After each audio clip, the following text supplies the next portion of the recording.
Hi guys. Integrated solid waste management అంటే ఏంటంటే ఇది ఒక హోలిస్టిక్ అండ్ సిస్టమేటిక్ అప్రోచ్ అనమాట. హోలిస్టిక్ అంటే ఏం లేదు, రీసైకిల్ చేయటం అంటే మళ్ళీ దాన్ని మళ్ళీ వాడటం, ప్లాస్టిక్ దాన్ని కరగబెట్టి ఎలా న్యూ ప్రొడక్ట్స్లో వాడదామో దాన్ని. ఇది సిస్టమేటిక్ అంటే మనకు తెలిసింది managing solid waste. Its main aim to reduce environmental pollution.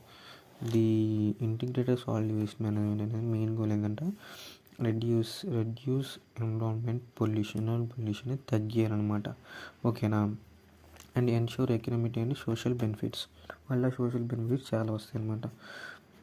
The primary goal of SIWM అంటే ఏం లేదు, integrated solid waste management to minimize the environmental impact of waste. అదే ఎన్విరాన్మెంట్లో అయ్యే ప్రాబ్లమ్స్, పొల్యూషన్స్ ఇవన్నిటిని తగ్గించడాన్ని దీన్ని వాడతారనమాట.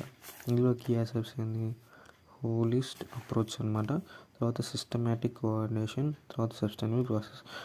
ఈ రెండు అటు గుర్తుపెట్టుకోవాలంటే మన ఆన్సర్లో రాస్తాం. హోలిస్ట్, సిస్టమేటిక్ అంటే గుర్తుపెట్టుకోండి. అయిపోయింది కీ యాసెప్ట్స్. హోలిస్టిక్స్లో ఏముంటాయి అంటే reuse, recycle, waste of energy, landfills. ఇక వీటి అనేది మన సోది రాసుకోవచ్చు. ఈ డయాగ్రామ్ ఏందయ్యా అంటే వీటిని హై ప్రియారిటీ దేనికంటే రీయూస్, రీసైకిల్కి. ఇదేంటంటే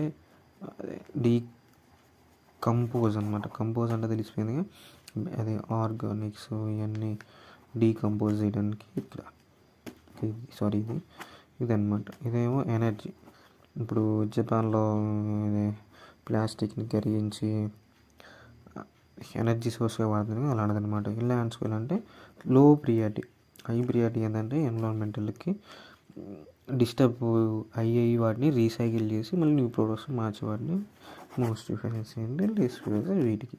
ఇదనమాట. వీటి డిసడ్వాంటేజెస్ ఏంటి, అడ్వాంటేజెస్ అని రాస్తే అయిపోయింది క్వశ్చన్. ఇక అంతే. Subscribe my channel for your జూనియర్స్కి కూడా యూజ్ అవుతుంది కాబట్టి నా ఛానల్ సబ్స్క్రైబ్ చేసి లైక్ కొట్టండి ప్లీజ్.